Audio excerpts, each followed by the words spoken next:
The following episode contains strong language, crude humor, violence, and references to torture. Previously on Underground Records. Well, you got him here. Lay it on him. Just kind of really scruffy looking character. Somebody killed the most dangerous killer I have ever known. And they're telling me that some common street trash called the Axe Gang took him out. That's impossible. I need folks who can take care of themselves. If you do this for me, anything within my power, I will make sure you have it. A kid comes running up to you, but the eyes they look up at you with, rainbow glittering insect eyes. And the child says, "Nana says you're on the path, and you'll wander but never stray. Nana also said you'd give me $1 so I can get noodles." So you pick up the clipboard, and it's got alias, the Killer Bee. And it indicates there are at least 2 gunshot wounds, and there are at least 3 major lacerations. As these ex-gangsters surround you all, you can go now. The only response from any of them is that one of them spits. Why are you guys here? He looks at you scared and furious. "We got paid to kill you just like we got paid to kill that old man."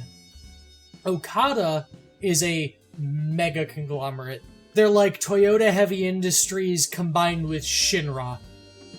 You unlock the door, and there's a surprisingly smooth action of the key just spins in the lock. Everyone inside now so I can lock it up as soon as we get in.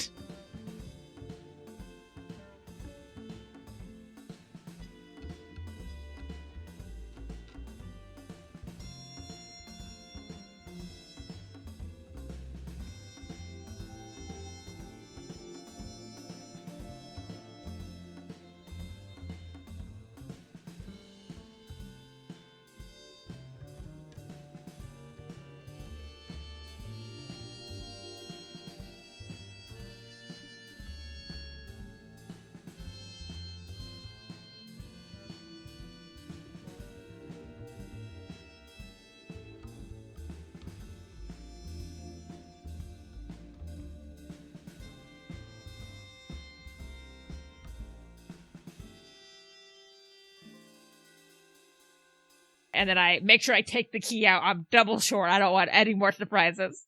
Yep, you retrieve the keys, you'll step into the darkness and shut the door behind you, and you actually find that on the other side of the door, there's like a little handle that you grab and you slide it across, and it's a bolt that is, even in the dark, you can tell that this is a very substantial, like, bar that's sliding across, and it slides across like it's nothing. Like, just this very well-made, just clink. Like the only thing that seems well-oiled down here. And y'all stand in pitch darkness. Oh, yeah, no, that tracks. I take my phone out and turn the flashlight on? Or could I, because she has a bag. She has an actual flashlight. There is nothing on the walls that you can find. There are some conduits, but they come to little boxes, but they don't actually have a switch or anything. There are no light bulbs in the ceiling either. I'm going to point out, a blind man lived here. How deep does this go? Eventually you come to a door that is almost identical to the one that you just came through.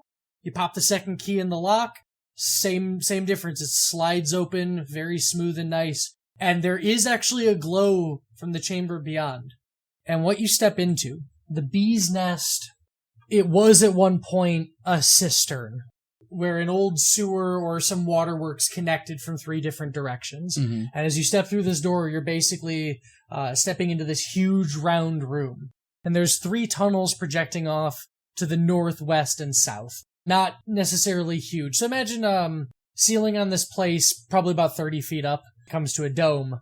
And then there's these tunnels going off into darkness in all directions. There are plants bursting out of pots everywhere. These old, like vines and such. And all of the light in the room, it specifically comes from grow lights over these plants. So they're dotted throughout this space like stars. As you move into the darkened space, there are just piles of books. There are shelves full of vinyl records, and everything has Braille labels on it. That's why I was like, he's blind. Unless these are like the big Braille books. They're straight up magazines. There's just stacks of stuff. But there are a lot of Braille books. Shelves full of them, but there's just media of all kinds stacked up all over the place. Your flashlights as they shine along the walls. He's got various types of martial arts equipment. swords and halberds and things lined up. So this is the bee's nest. I'm just now imagining that everything is in a pink glow because grow lights are typically pink. Pink or kind of a bluish, yeah. So some yellow light as well. But it's definitely a very, like, the aesthetics of the space were not as considered perhaps as the acoustics and being able to just find stuff. Can I roll investigation to see if I find anything that looks off? Oh, okay, yeah, roll, Like, we don't know where the initial fight went down, right? No, that is correct. You do not know where the fight began. I rolled a 7. 21 is your total. Why are you so much better at that than me? Because I remember that your bonus was 14, and in this case, it was a multiple of 7. So. That is helpful. So yes, 21. So your expert eye, as you sift through these stacks, you quickly pick up on, they look like cassette tapes, but they got a little button on them, and you can press it, and they're little audio logs. And there are about a half a dozen of these that you find just kind of sitting around. And they're little self-contained, like, audio diaries. And as you click on them, you can actually hear the voice of the killer bee. And he has this deep, slow voice. He's barely whispering, but you can hear him perfectly clear. If an acoustic guitar was a voice, that is what he sounds like. A lot of it is just him describing, like, this insane training regimen that he kept up, and all of it seems to be from over different years. Like, it seems to cover a few decades. You actually get to hear glimpses of him not only describing how he trained himself, even though he is blind, he apparently can actually, over time, his sense of touch is sensitive enough that he could actually read. And then eventually, that gives way to him describing training a young man. I don't think any of the other Venoms know that I am alive, but if they knew about the boy, they would take him. His abilities go beyond mere talent. There's something special, something that I don't think my training alone is going to bring out in him. My going theory right now is that boy is the eagle, but I have no proof of this. Oh, I thought it was Mosey. I thought it was the slugger. Yeah, but didn't this guy train the slugger? Okay, so maybe it's Slugger. So I have seen no proof that to make me think the fight happened here, right? It does not look like there was some huge blowout struggle like the kind that would have inflicted those wounds. And again, where the killer bee actually died, he fell through the roof of a place on the other side of town. He died way away from home. But they kind of thought he was maybe thrown there, right? He fell through a skylight, essentially. Okay. It's not known what happened on that rooftop just before that. I'm trying to look around, see if there's anything else, because that's what she knows how to do in this situation. Anybody else getting all nosy with the stacks and going through this guy's stuff? There is no sun, so why would a building be built with a skylight? The Dirt Magus return to you and explain. So down here we have what's called neon sunlight. It's artificial sunlight that keeps folks from getting sick from vitamin D deficiency, and it helps light up the place. Some places have false skylights so that during the day they can give the illusion of natural light indoors. It creates a much more calm atmosphere. A lot of restaurants use them. And in this case, a nightclub that is open during the day. It emits artificial sunlight, and it looks like a beach or something. Is there any computers or electronics in the house in a 250-meter radius besides the little cassette tapes? A lot of the stuff that's around is analog tech. You do, however, get the sense that not here in the room with you, it's faint, but there is something big, and there's like a big computerized complex mechanical something nearby, but it's so faint that in your experience that means that it's probably through like a large amount of underground at this point. Like, you're like, no, I can kind of sense stuff all around me at times. Because I have like a basically 250-foot radius where I can like perceive and see through any silicon. There is some kind of computer equipment, computerized equipment nearby to you. It is not powered up. It is not actually in this chamber. That's the information I can give you. Which direction is it? It feels like it is actually above you to your left, basically. Well above you. Is there like an opening at the top of this room? Nope, it's a dome. I would mention the fact that there's some sort of computery thing in what direction it is, pointing to the Magus and being like, exactly like spatially what is in that direction or where might it be. Want me to roll to see if I know? You roll me some underground there. God damn it, another 9. How did I roll 2 3s in a row? So pondering for a second, one other thing that does come to mind for you is that if there was something up that way, it would have to basically spatially be underneath the blue line, quite a ways up, so a couple levels up. But it would have to be under the blue line, and to your knowledge, you can't think of a single thing that sits directly under the blue line. There's the loop, but that wouldn't be it. The other thing of interest in the room as you're sweeping around with your lights and you're looking through things is that a lot of these plants and a lot of the grow lights are clustered around the central cistern. What might have otherwise just been a stagnant pool of water is about 1.5 feet deep of crystal clear water, and there's actually the inflows from these tunnels, because there's actually there's drains and stuff in the floor down there. The inflows of these tunnels have had stones stacked up, and there's actually nice little waterfalls going down. There are fish. There are living fish living in this pond, and there are even lily pads. And in the center of this cistern, surrounded by pebbles and surrounded by little drains, presumably in case the whole thing needs to be emptied, there is a bare metal hatch with no lock visible, no hinges visible. It is just it would look like a manhole cover if it wasn't clearly, it's a hatch. We go deeper. Let's go. Oh boy. Go down and then go up and try and figure out where the giant computer thingy is? I say we go down.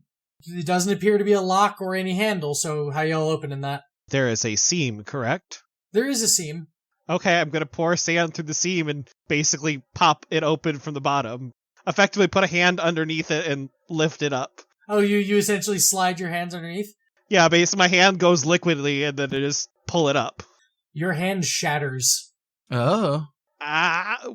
Before you try and rip this thing out of the ground, you realize that what you're trying to pull out, there's not a tunnel. There's in fact a safe down there, and it is surrounded by something that does not budge, and it would be the hardest metal that you've encountered in your life. Ow fuck! Yeah, you can tear apart steel, but it shatters your hand like glass. So you see, I'm missing, my hand, and I'm just, holding it. There's, little bits of, sand kind of oozing. Ow, fuck! Oh, God.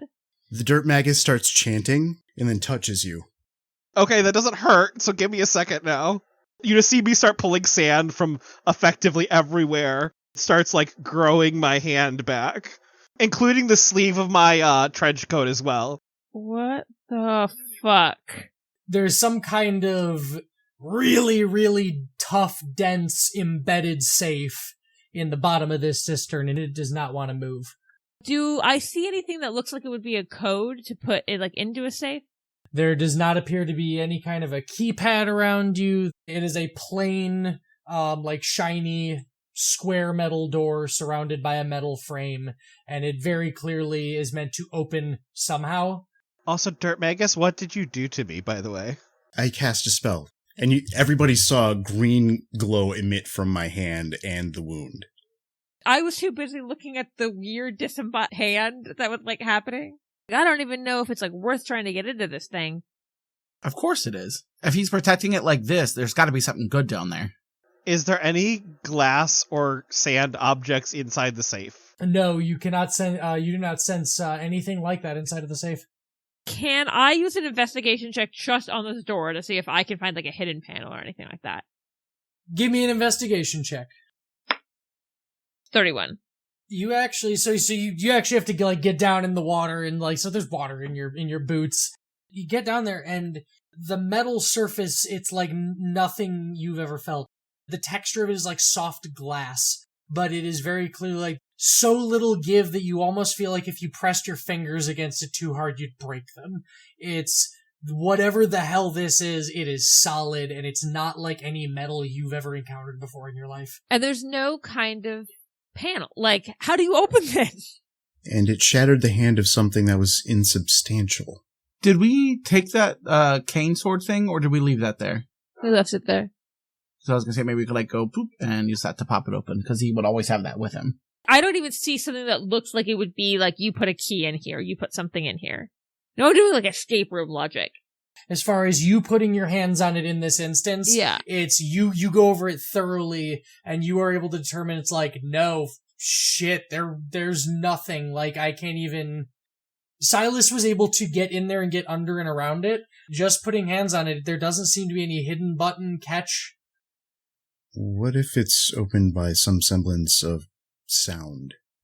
I mean, I can give it a shot.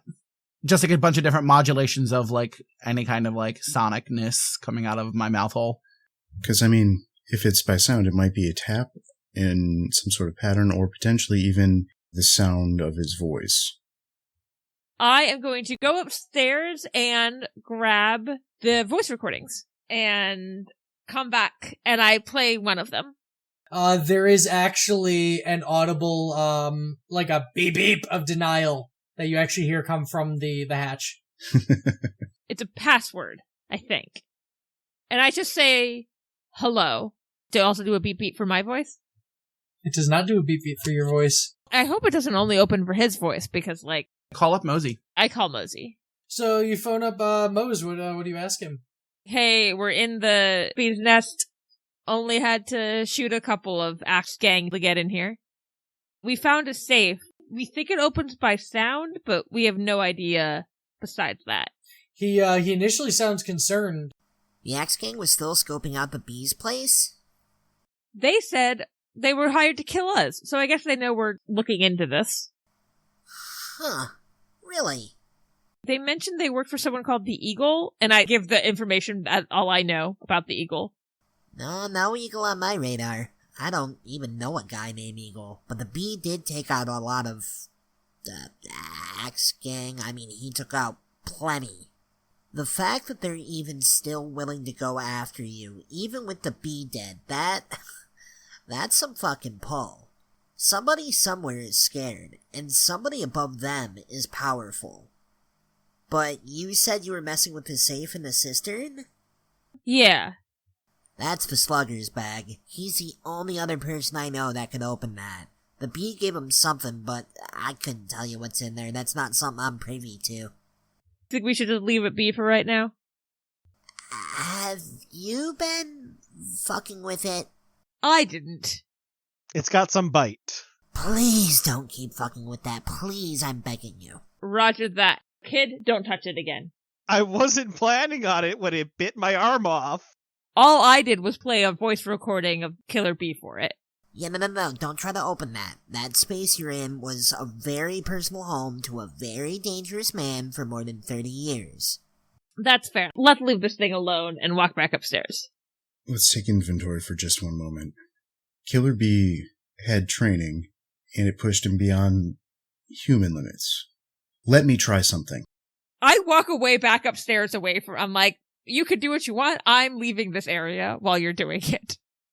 Yeah, so you splash on out of the cistern. The fish zoom around your feet all upset. What's your plan, Dirt Magus? I'm actually going to cast a second spell. So there's a quick chant of a few words in Old Norse. And there's a few sigils that are inscribed, glowing by my fingertips. My eyes just are enwreathed in flames, blue flames.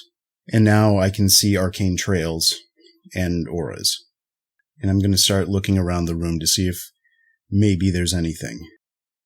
Also, I'm going to look for the fish food and feed the fish, because theoretically nobody's going to be back to feed the fish for a little bit. So Oh no. I'm going to make sure that the fish are fed before we leave. You do find a bag with a scoop in it, and it is actually like fish food pellets. As you're kind of looking around, there is a toilet that appears to flow to the cistern, shall we say.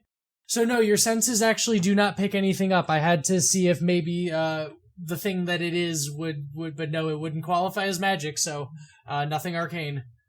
I'm going to walk around the entire cistern just to see if I can pick anything up. There does not seem to be any kind of a strong magical presence here. Like, you get kind of a vague... Because you're detecting magic, period, right? Yeah. You get a ping like you would get in a devoutly holy place where somebody has, like, absolutely dedicated themselves to worship of a thing. But it's not strictly magic. This is not like somebody summoned a thing here, or that there are magical barriers anywhere, or anything being concealed. And then I stop focusing, and then my eyes return to normal. Any additional investigations to be made in the bee's nest? Still haven't figured out why he was called Killer Bee. But you did find out that he had some connection to a group called the Venoms. This is true. Maybe the eagle is a venom? Notes on the refrigerator. Do I see a place this man slept? Oh yeah, there's like a bed and other things. There appears to be like sort of a subdivided area with some curtains, like curtain rods, but it's like, no, it's very plain. It's filled with his books and music. He's got a bed, but it's like a twin bed. He's got some table and chairs, and he's got like a little kitchenette. The man very clearly liked his music, but beyond that, he lived like a monk, it seems. Can I do investigation just at the music collection? Yes, you can. Either I'm going to find some super cool clue or just find out about his music taste. I rolled a 4 with my 14, 18. You go through, and while there's nothing that particularly inspires any kind of revelation, he has a very wide collection of it seems like he's got everybody on vinyl, like from Meatloaf to Dolly Parton to like jazz and funk that are in Japanese and Korean. Like as far as like what's on the cover. Is there like any newer artists as well, or is it just older? As you go through, he's got some modern pressed vinyl, but they seem to mainly, again, go along the lines of jazz and funk. They seem to be artists who are found elsewhere in the collection, and it's their more recent work. Yeah. One name that continuously comes up is a group called Akira Ishikawa and his Count Buffaloes. And it's Japanese jazz. Now, Rachel wants to know, is that a real band? Yes, it is. And they're very good. I highly recommend them. Akira Ishikawa and Count Buffaloes are excellent. And Japanese jazz overall, I found, is some of the best music I've ever heard in my life. But no, you do not glean any special insight from the music case other than the man loved his sound. I would like to we've got the keys, so we can always come back here if we need to. This is true. Let's lock up and get out of here.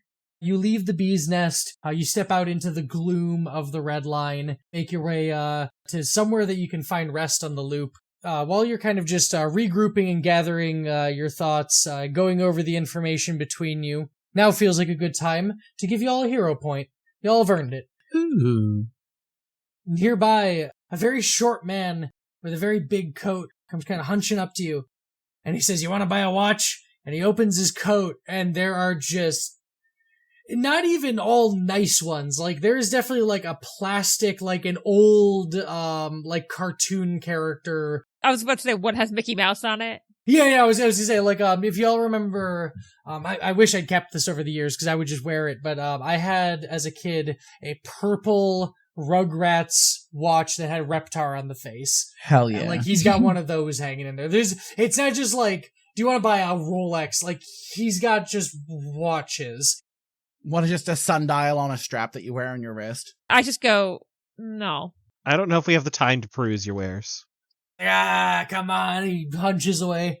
As you regather in the loop, you've only got one last place to check, which is the Bronze Toad in Neon Glow, which would not be that difficult to get to from here. You're actually spoiled for choice. You could get there from the red, purple, or blue levels. Which of those seem like they are the most heavily populated? The most heavily populated is probably going to be the purple or blue. Okay. Because the purple is the main thoroughfare on the top level of the loop. And the blue, it runs alongside the Okadaplex on two sides. I think we should stay somewhere more heavily populated because we are aware people are out trying to kill us now.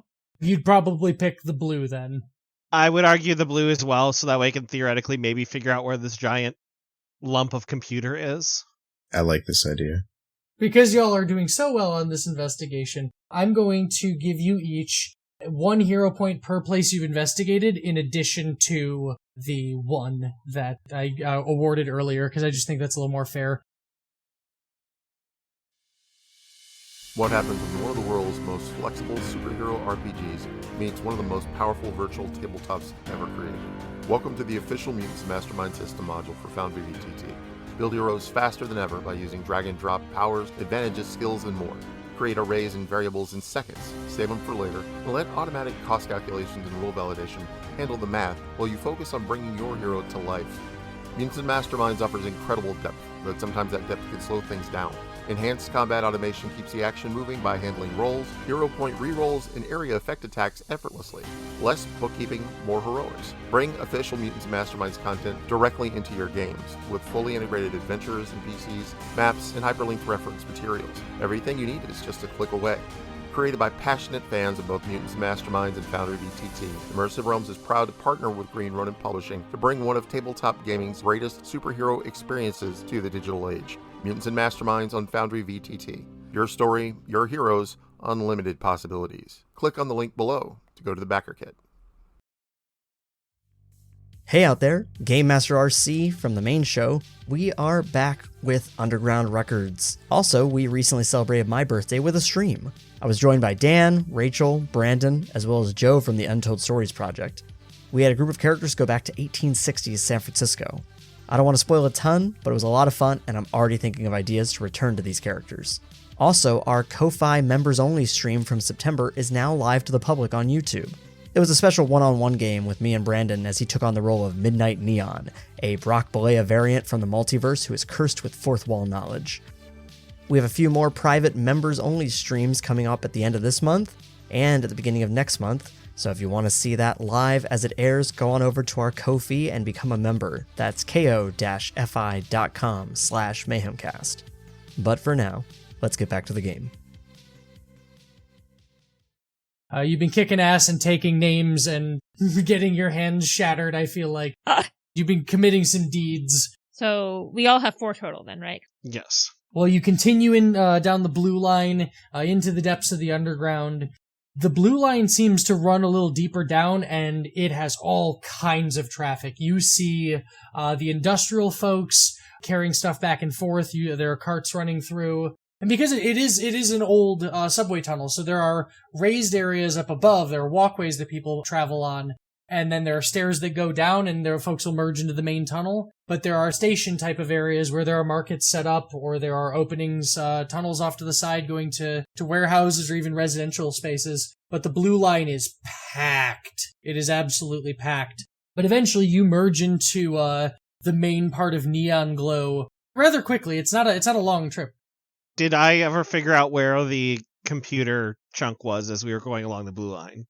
No, you sense that it would be somewhere in the tangle of the loop, but you would have to go into that entire complex. It's a multi-level neighborhood, and you would actually have to go and find which level it's on and investigate. I'll put a pin in that then. You make it into the north markets of Neon Glow, and there are buildings of all shape and size stretching above you. There is everything from nightclubs to storefronts.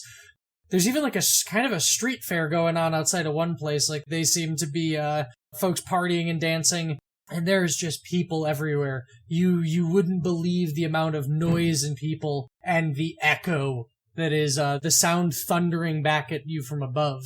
And while you're just drinking all this in, folks around you suddenly scatter. And initially it seems like oh my gosh, violence. No, they're actually running and sprinting under awnings and throwing like coats over their heads, and rain starts to spatter down on you from above.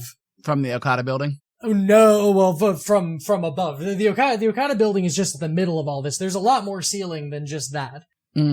I just observing them. Are they reacting like normally how people would react to rain, or does it seem like they are more? No, it's a little more urgent.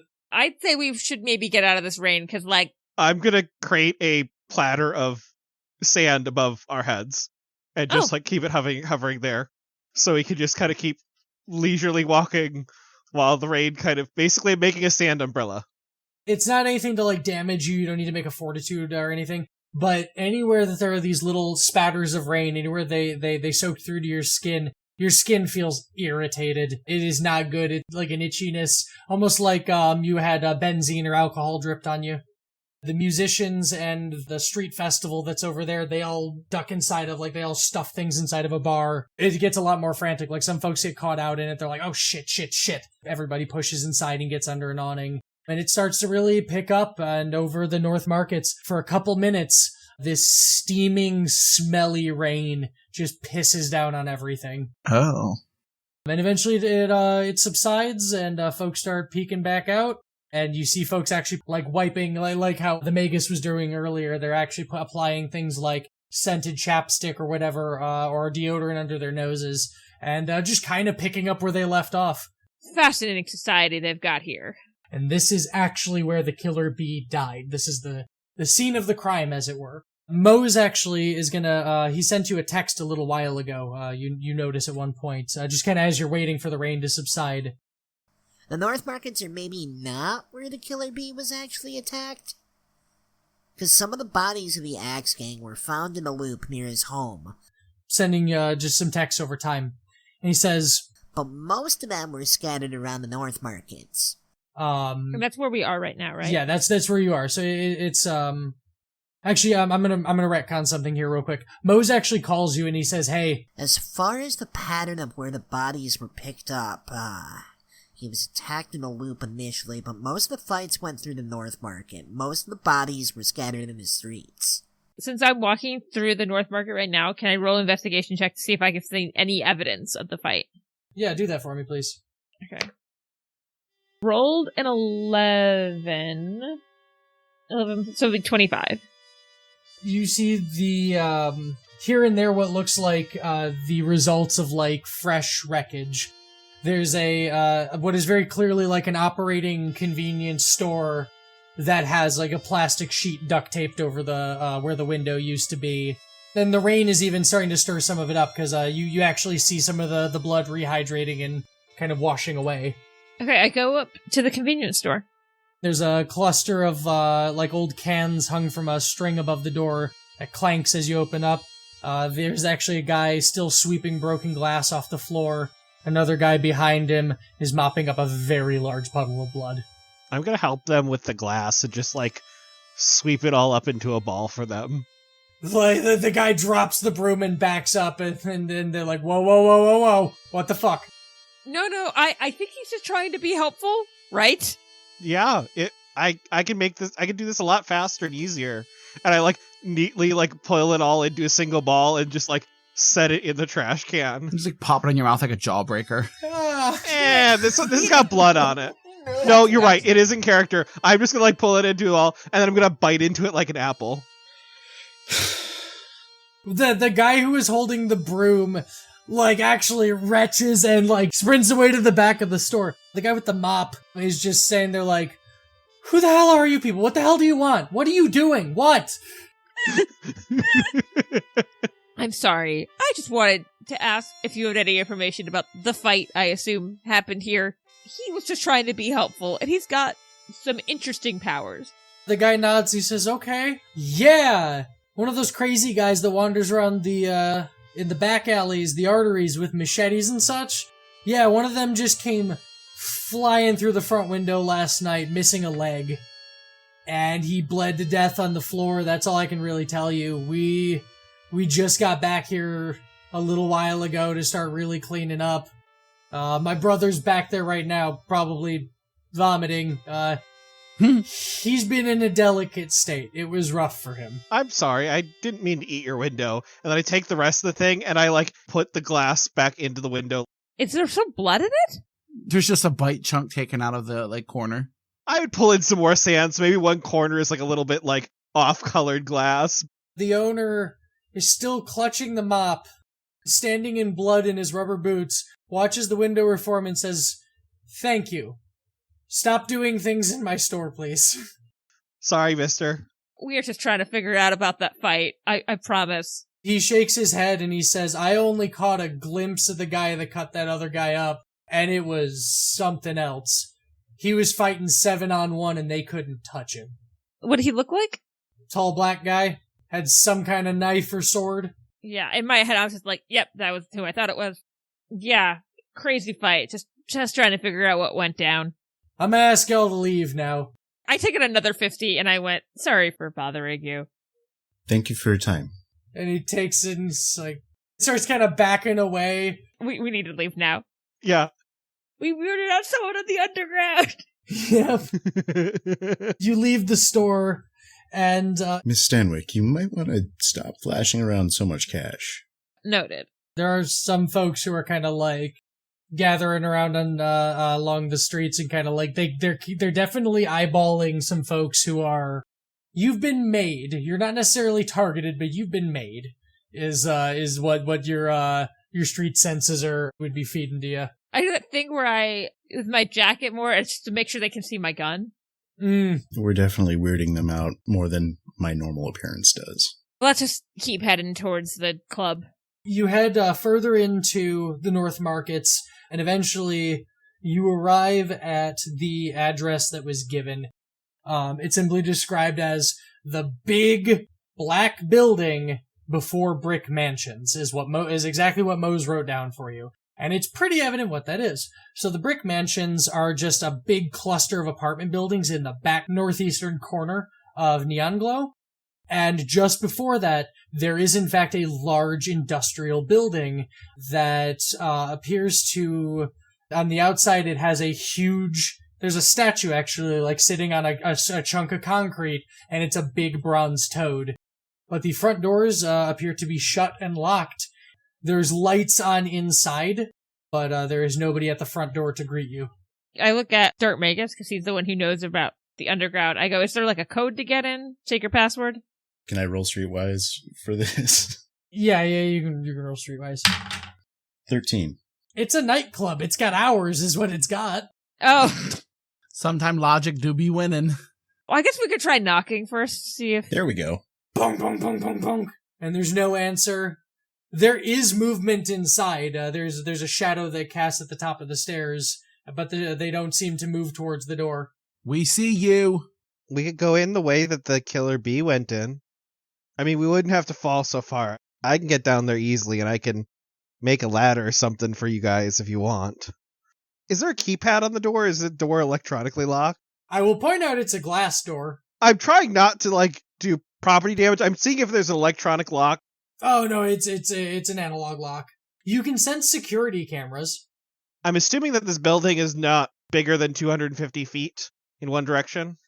Actually, no, it's a pretty big place. It's a big nightclub. It's about 3 stories high, and I would say probably at least 1,000 feet long. Call it 1,000 by 250. I'm going to basically, as much of it as I can, use my vision and then construct in real time with sand, like a moving diagram of what's going on inside. Oh, interesting. Actually, I can also hear, so if they're talking inside, I can hear what they say if they're within 250 feet of me. You can just straight up, project your senses through silica? I can see and hear through any silicon object, so anywhere there's glass or sand. That's a really cool application of that. So yeah, you create this sort of sand diagram. What takes form is a tiny replica of the front, I'll call it the front quarter of the club. They're little sand waiters and workers that are kind of milling about doing things. And as they get to the edge of where you can sense, they collapse and they rejoin. There appears to be a central table with a very large somebody sitting at it, just a very big man, and people seem to be flowing to and from him, and they're asking him questions. A lot of it's business related. It's stuff that you would expect to hear at a restaurant, especially to presumably the owner or whoever's in charge. Mm-hmm.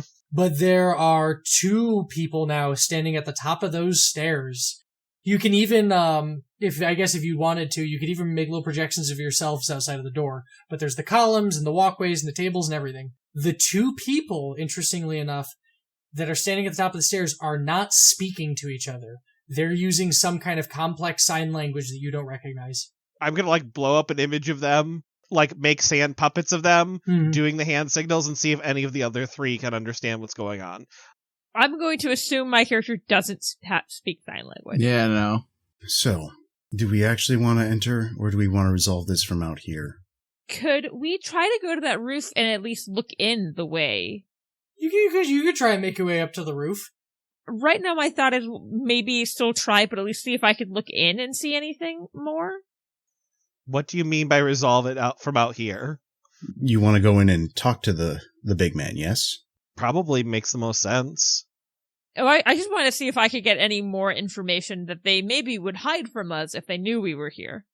So as y'all are actually discussing the two men at the top of the stairs, the larger of the two figures, you can see the little sand guy walking down the stairs, and then you see him in real time. Basically, if the notorious B.I.G. had ever become the heavyweight boxing champion of the world, he'd probably look something like this. This is a big man. And he actually comes right up, he pops open the door. When he swings open the door, it's actually very, very thick bulletproof glass that he's opening. It's a couple inches thick. And he says in this soft, rumbling voice, "What the hell do you all want?" We want an answer to a question. And what is that? Who killed Killer B? He said the title. Roll credits. Yeah. Take a hero point for that. It was cheesy enough that I gotta reward it. He stares at you for a long moment, and he turns and he signs something to the guy at the top of the stairs. And there's like a weird nose flick in it, like he snaps his fingers a couple times. It's not ASL. It cannot be. They're doing something completely unique to them. And the other guy just sort of stares back, and he's a silhouette, and he turns, and there's just a gesture from the big man, because you've still got your diagram up, I assume. Mm-hmm. There's just a gesture. There's a glance, and another glance. The big man at the front door says, the boss says, "Come on up." He actually opens the door, and he's wearing a very, very, very nice suit. Like, this is a nice suit. It's not a tuxedo, but this is, like, tailored, and it looks good on him. It would be a nice suit topside, is what you're saying. And the guy at the top of the stairs strolls down. He could not be more the polar opposite. He is a smaller, slender, like he in an equally nice suit. It's like this dark blue Italian 2-button thing. They match. But the other guy who walks down the stairs is very small. He's of Asian descent, but he's also albino. He's very pale, and he's got these very, very piercing pink eyes.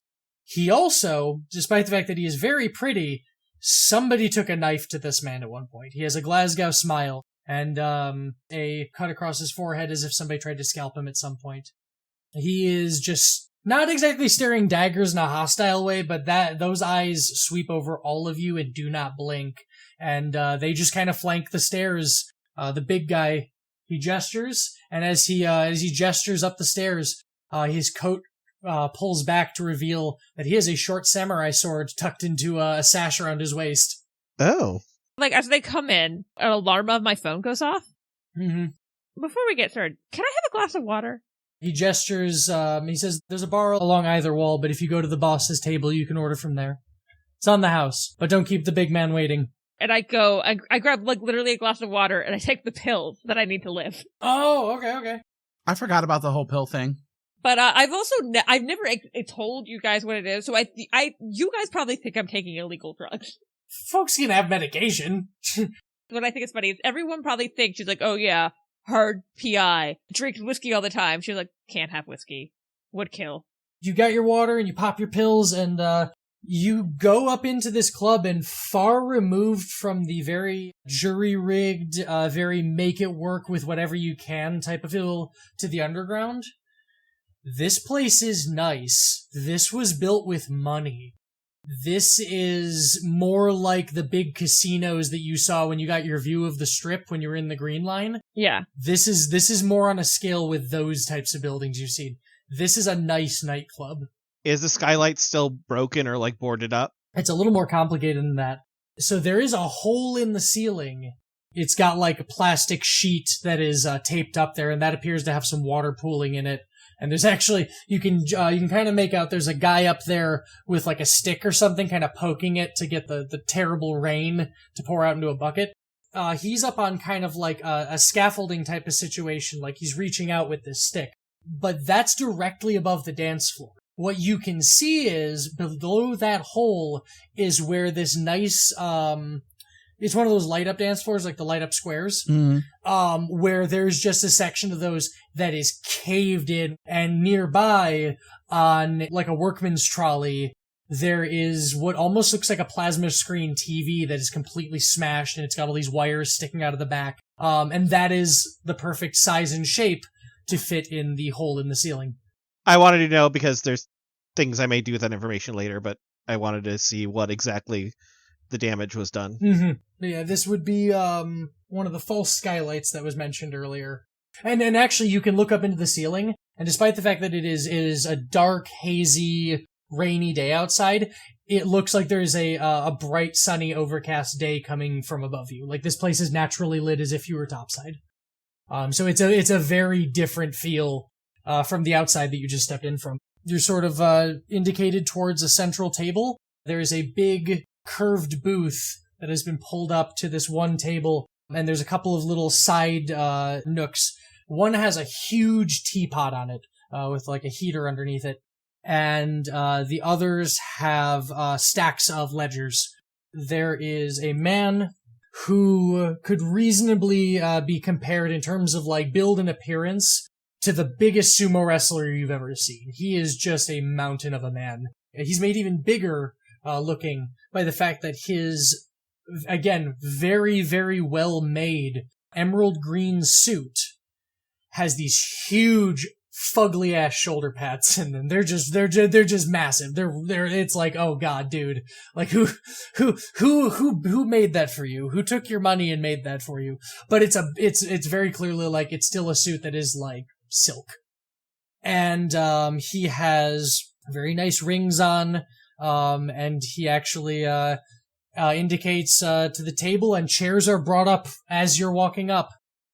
Tea service is set out, and the big teapot, he actually picks it up himself, and this huge hand, he's got these huge calloused hands, and the knuckles down his hand, they go from like the normal, like kind of sort of dark skin tone that he's got to just these gray, almost like there's like pebbles lodged in the skin. This is somebody who has hit something very solid until he became the very solid thing. And with very little effort, he delicately pours for each of you a service of tea. And he sets it down. So, I gather you're here to inquire after the murder of my brother. Brother? That's correct. I did not know he was your brother. I pick up the tea and I go, I'm sorry for your loss. I accept your condolences, but technically, I am much safer for him being dead. He was my brother, but we tried many, many times in the past to kill each other. If anything, we've been at stalemate indefinitely for a long time. You say many, many times. He smiles. Have you ever considered why he's called the Killer Bee? I have wondered. I was once known as the Poison Toad. Nowadays, folks call me Uncle Toad.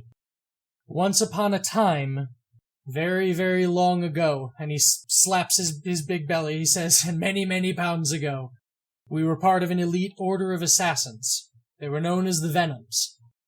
Most of us no longer exist. And there were 2 rules. To the highest bidder always go your services, and someday there can only be one Venom. That was what our master taught us. The bee and I both fell from the heights that we once lived at. In his case, he fell a little further than I did. I set a nest egg by. But he was content to live down in the sewer, as if he was in Shaolin, bury himself in his books and his music and his training. And he trails off here, and he's just sort of swirling his tea. But I don't see you being the ones to send the Axe Gang after him. I don't see you sending them to do your dirty work. I would be appreciative if you did not do me the dishonor of suggesting I would sully my house with that trash.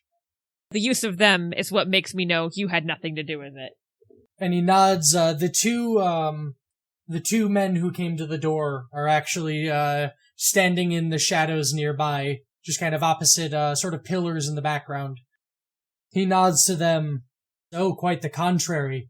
Earl and Ali killed 3 apiece when they tried to raid the place to come after the bee when he fell through. But he was dead when he hit the floor. And he nods to the bigger of the two, the taller man, the one with the sword in his coat. Once upon a time, Earl was the apprentice of the bee as well. Killer Bee sent him to me. That was part of our stalemate. Uncle Toad spreads his hands with their many rings. A man died on my dance floor, somebody who I sparred with and tried to kill, and who tried to kill me many times. But that is the most recently I've seen him in almost a decade. How can I help? What do you need? It's like we were trying to figure out who sent the Axe Gang after him. The question is, who actually killed him? You saw his body. I did too. I'm not as familiar. They don't use guns very often, do they? They have been known to get a hold of them, but I would doubt any of them were competent. So you said he was dead before he hit the floor? I'd guarantee it. I checked his pulse myself after Earl and Ali cleared the riffraff out. And like you said, the Axe Gang came after him, probably to ensure that it was finished. My other security forces have reviewed the tapes, and they were on the roof as well. We can identify at least several who were wearing Axe Gang colors and paraphernalia, armed with their type of weapons. There's something I noticed. There was a type of gun used I don't think is super common here. 10mm law enforcement uses that up top. An odd choice of weapon for down here. Yeah, so as a cop, you would know it as something that, like, you've known witness protection and, like, some FBI agents and stuff like that carry it. It's a big, powerful round, but it's not super common in, like, civilian or gang warfare usage. Mm-hmm. And he nods and he says, yeah, that's an unusual one. I heard reports of gunshots from the rooftops. You may be interested to see our CCTV. Yes, please. Also, this tea is excellent. After the CCTV footage, may we also see the roof? I can have both provided to you. He gestures and Ali nods, and he actually heads over and he opens a side door that opens to a stairwell and just sort of stands there kind of butler-like. Ali will lead you to the roof when you are ready. Earl is actually approaching with a tablet in his hand. He hands it to Uncle Toad, who takes it. He opens it up, clicks around on it a few times, and a TV is actually wheeled up next to the table on a cart. He casts the video to it. And he says, as you can see here, the bee lands on my rooftop at a stumbling roll.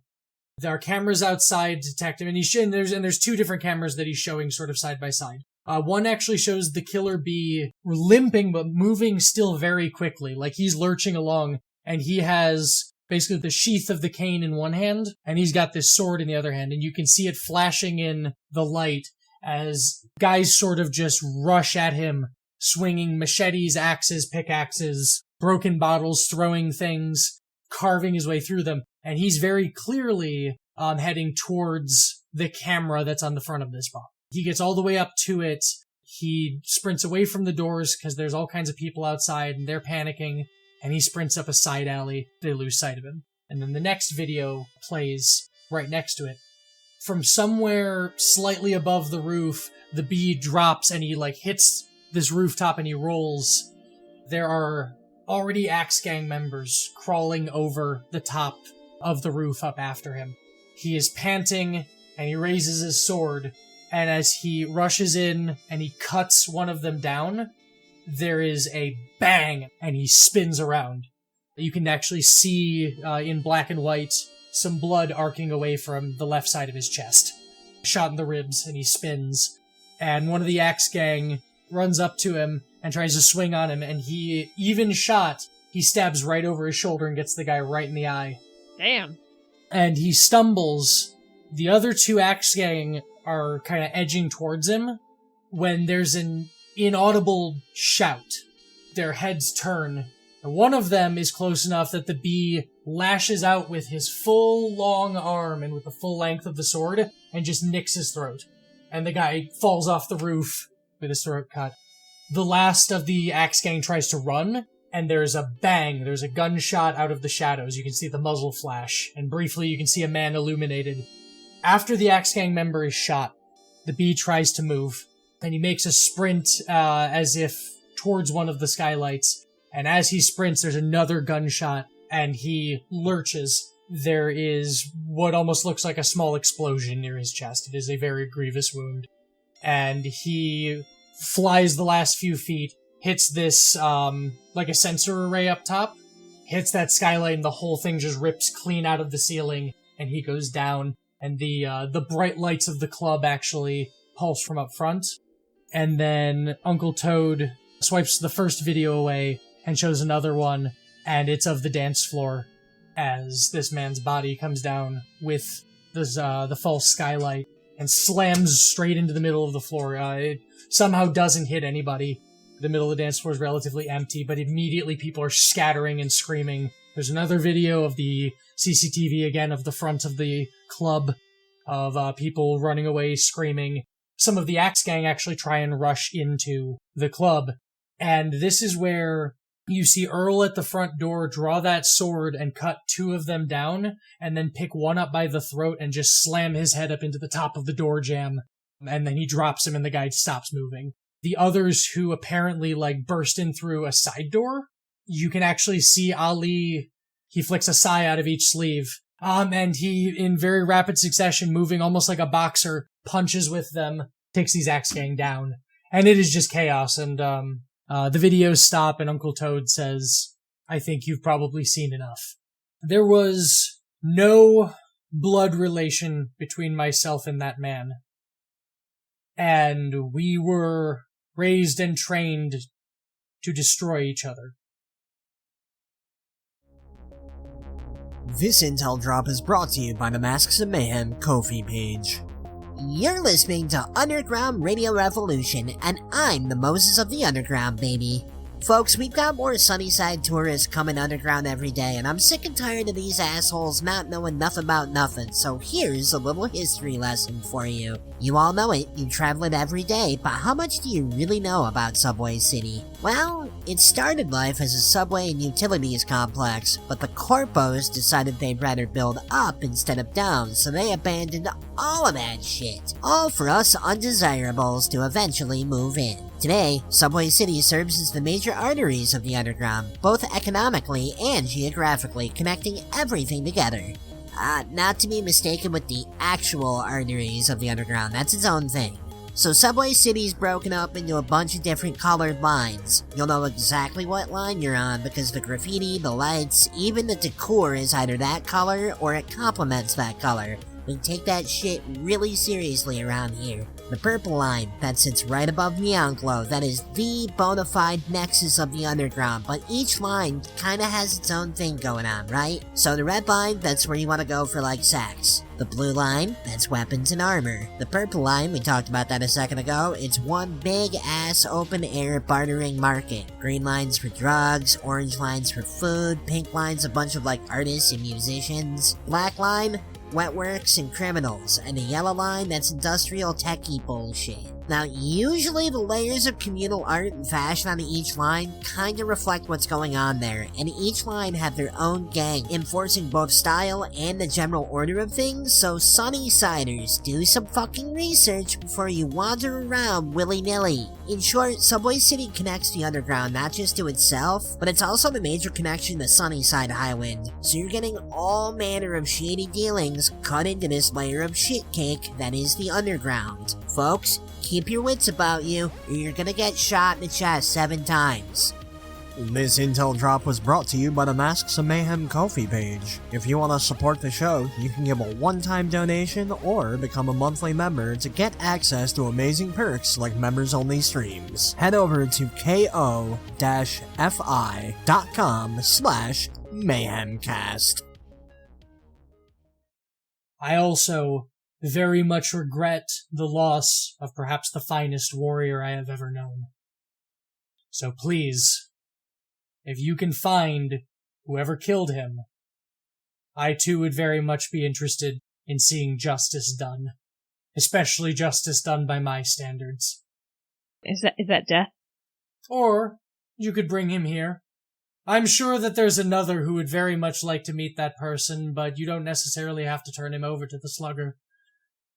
Bring him to me and I could probably make it very worth your while. I can't promise anything. Said like a true professional.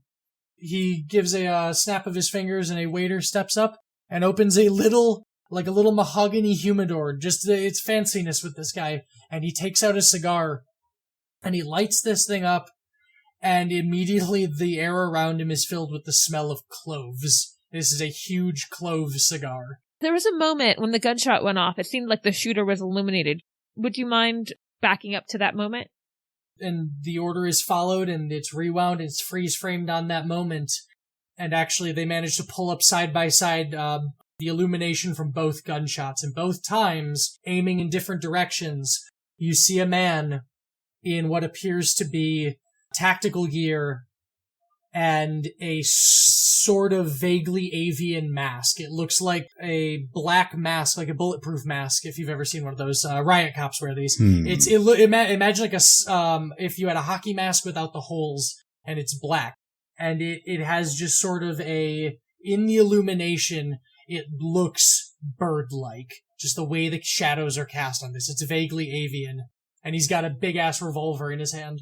That might answer a question. We had a run-in with the Axe Gang earlier, and one of them said they were paid by someone called the Eagle. That's a little bird-like to me.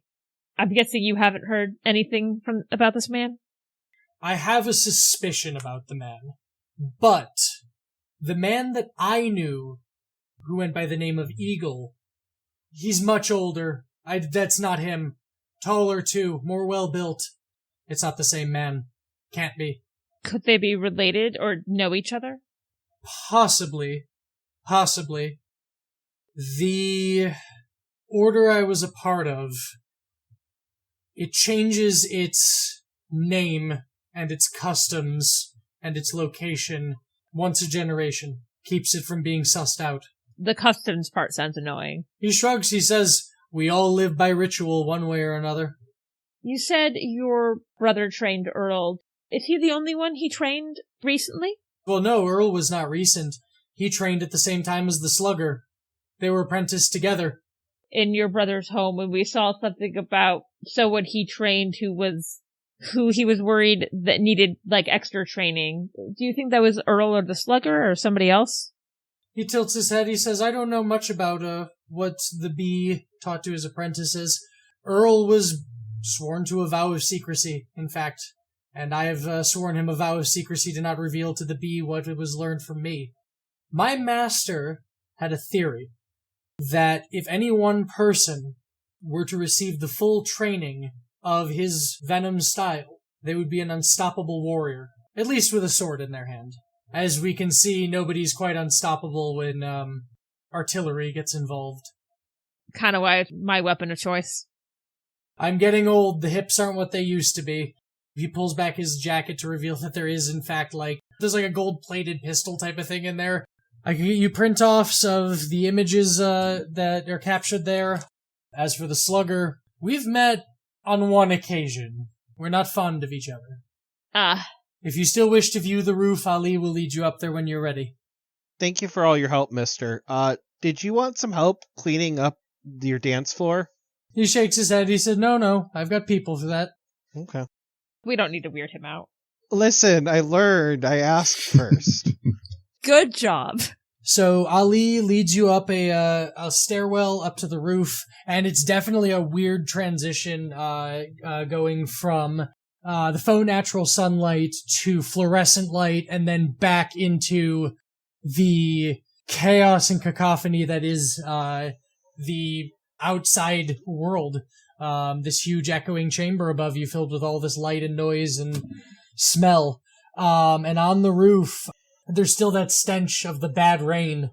You can see where there's disturbances on the ground, where the gravel that's up on the roof.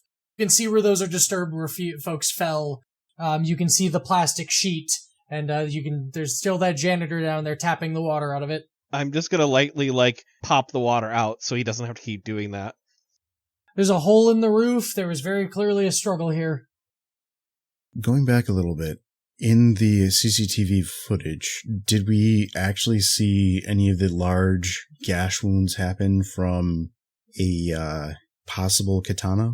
Or was that not in the footage? Reviewing the CCTV footage, specifically looking for that, you can see the white of the shirt poking through in 3 places. The one on the front, the 2 on the back. You can see the white of his shirt poking through the black of his robe. So it happened before the footage. He was cut sometime before that. Okay.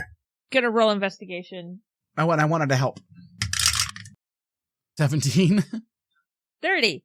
So with your 30 investigation, when you actually look at it, you're like, holy shit, you have to double check and make sure it's there. You don't know how you spotted this in the light other than you're just used to spotting stuff like this. It's that skill at work. Mm-hmm. There is a very thin, strong, repelling line, just with like a little weight at the bottom of it that is dangling down from a rooftop that actually stands above one of the. I mentioned that this was near some like apartment buildings. Yeah. There's a narrow alley between the two, and there's a fire escape, and there appears to be this line running all the way up to one of the levels of that fire escape. Guys, look what I found. So we think that someone must have jumped down from up there, right? Yeah. Or that's how they escaped after they were done, since they didn't come down. I mean, some of them came down, right? The Axe Gang crawled over you saw them climbing over the sides of the building. The Killer Bee jumped down from somewhere slightly above, but it wasn't that high up. You see this line going up several stories up the side of this fire escape. Okay. The Killer Bee dropped down from maybe one of the lower levels of the same.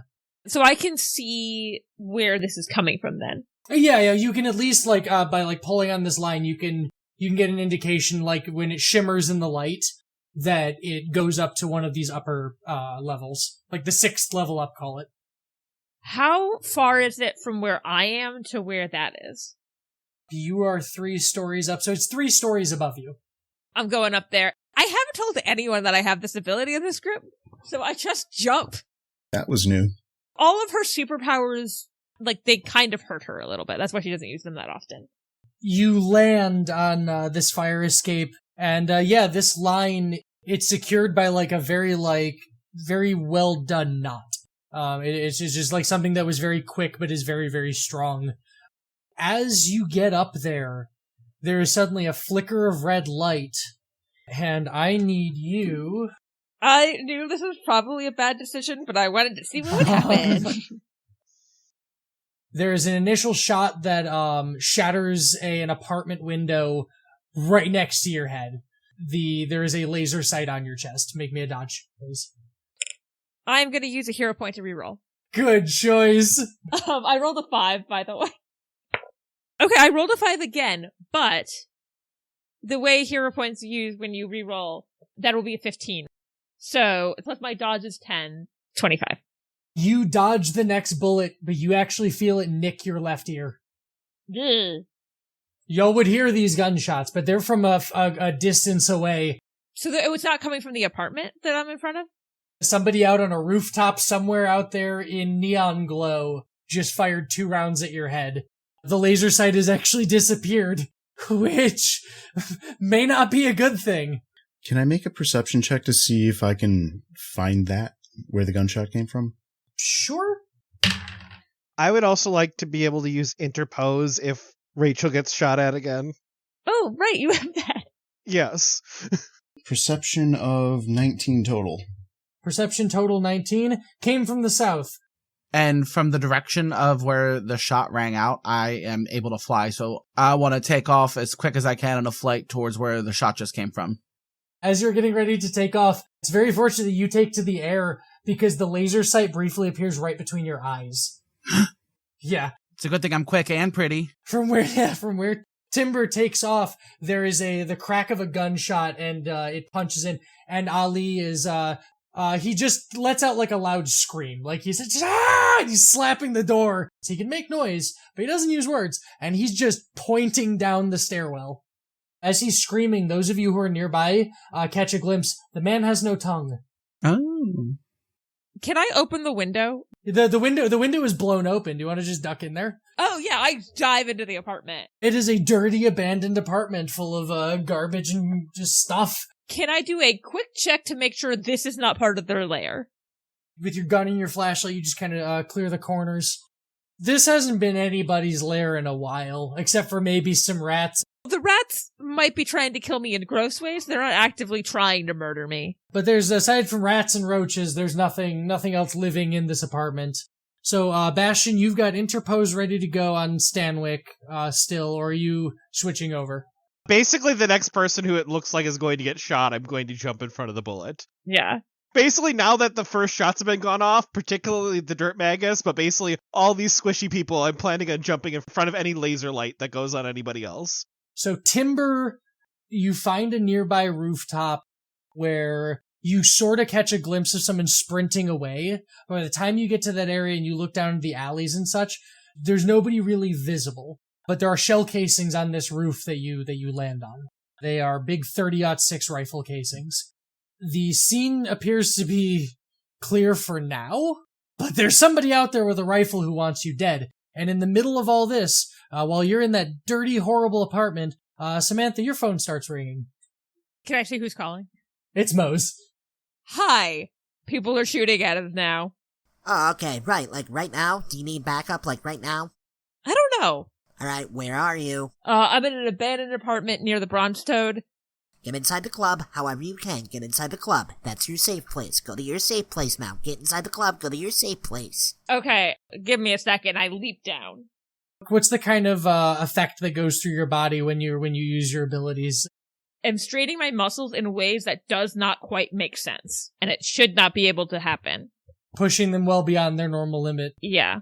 Real bad for the knees. So yeah, you land on this gravel with a thump, and I assume you're all, like, following where Ali's indicating and sprinting inside. Yeah. Yeah. Except for Timbre, who's on an adjacent rooftop. Security forces, there are actually men with Uzis running the opposite way past you. And Earl is at the bottom of the stairs, and he's got a drawn sword in one hand and a pistol in the other. And Ali just kind of sort of shoving all of you down the stairs. Timbre, what you up to? Making my way back, because if there's nobody here, I'm going to help them with the fight, because, it's like, if I know the shots were coming from here, I know that they're still getting assaulted on their end. And I go, I'm in the club now. Do you want me to put you on speaker? We think we might have a lead, but we might want you here for it. Come back to the motel. We've got, like, one of the Axe Gang, and he seems like he'll sing, but we want you for what we hired you for. We need people with your skills. Yeah, where did Timbre fly off to? And, Timbre, you're heading back and you float down? It was over to wherever, who was shooting from Mm-hmm. in whatever direction I could, but now I'm on my way back. Yeah, Mose wants us to head back. They've got one of those Axe Gang people that they might have a lead. Let's mosey fastward. Or how about we do it differently? I'm not a fan of staying in this dangerous situation. Is there a fast way to get there? Absolutely. This is the time to use this. Starts chanting in Enochian. Oh, God. Glowing blue glyphs open up underneath each of you. I'm gonna roll a die. Cool, not a 1. Fantastic. We teleport right to the damn place. Well, the alley behind. Oh, straight to the Blue Rose? Yeah. Very cool. All right. Hello? You appear straight in the motel room, and Mose goes, ah! This kid jumps up on a dresser, pulls a gun on one of you, has steel nunchucks swinging through the air, just wildly, and the slugger has a knife in his out of his boot and is standing up out of a chair. And there is just this scared, mostly toothless man in a chair, looking like the most haggard, hollow thing you've ever seen. And he is just, like, clearly thinks you must all be a drug hallucination. Could we have traveled like that the whole time? Not the whole time, just part of it. I have to be familiar with the place to get there. And I can only do it so many times a day. Okay, fair enough. Do we appear like a puff of smoke or fire, or do we just appear there with no sound or anything? Glyphs open up, like, in the positions we would be standing, and then we just, like, kind of appear. Yeah, that's fucking terrifying. I'm guessing he's the one that you said would sing? The slugger relaxes and puts the knife away, and Mose is like, Don't fucking surprise us. We're not built for that. We don't respond well to it. Sorry, he didn't give us much of a warning either. I didn't want us to be followed. The slugger is like, alright, yes. Basically, the deal is, this guy says he'll tell everything to you, and he points to you, he says to you, the investigator, but he seems to think that you're going to get him out of the underground. He says he wants you to connect him to a lawyer that's going to get him out of here. And in exchange for that, I'm not going to feed him what's left of his teeth. I step to Mose and goes, why does he think I can do that? The slugger shrugs and he says, in any case, do what you're going to do. And he hands over a recording device and he says, I just want to hear everything he has to say. I know a couple lawyers. I'll give you one of their numbers. The guy stares at you all crazy-eyed and he says, why should I believe you? I know people topside. Look, I dress more like I belong up there, right? I work with lawyers. I'll help you out. I need someone who can protect me. You gotta hide me. If I tell you, they'll kill me. You think he won't kill you? I mean, they're after us. And he's looking around frantically. He's just like, it's like, oh shit. I mean, your life expectancy is going to only go up if you tell us. His head sags, and he looks up. It's Okada. They own everything. And then there's a loud gunshot, and the window explodes, and so does his head. And he snaps back in the chair. Before he even hits the ground, there is the sound of dozens and dozens and dozens of people pounding down the hallway and smashing at the doors all around the Blue Rose Inn. And the Axe Gang is here in their absolute numbers. All of them. They are pouring into this motel, and you've got seconds to decide what the hell you're going to do to either get out of here or stand your ground. Magus, teleport, cistern, now. Take them with us too, and I point to Slugger and Mosey. Bye. Not a one. So yeah, you teleport out and you all land with a splash in the cistern. No, we don't. We go exactly where I placed them. On the ground. Nicely. Okay. You place them nicely on the ground. And yeah, you're back in the Killer Bee cistern. All of you. Before I forget, and I give the Slugger back the keys. Yeah, we don't need those anymore.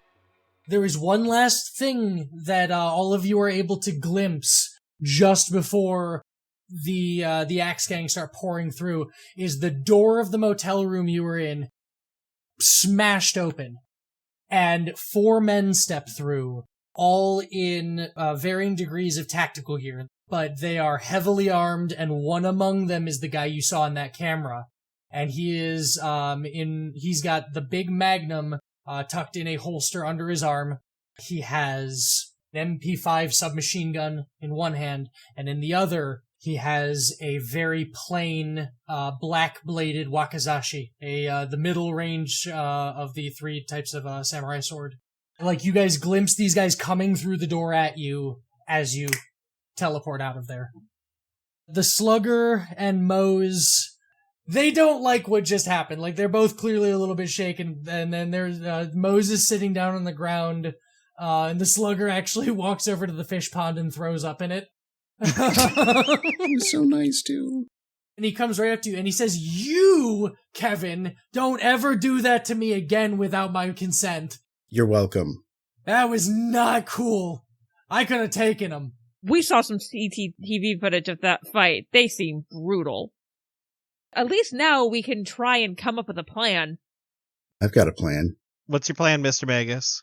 Well, seeing as there is a gang threatening my son, I'm going to fight fire with fire. Where's their base? And he throws his hands up and is like, why the hell would I know that? The Axe Gang? Yeah. They don't seem organized enough for a base to me. It's the arteries, the outlying tunnels. You go out past the edge of the subway system, but they're bottom feeders, anywhere that they can exploit someone. No centralized leadership. Those others, I saw them. They had funding. They had good weapons.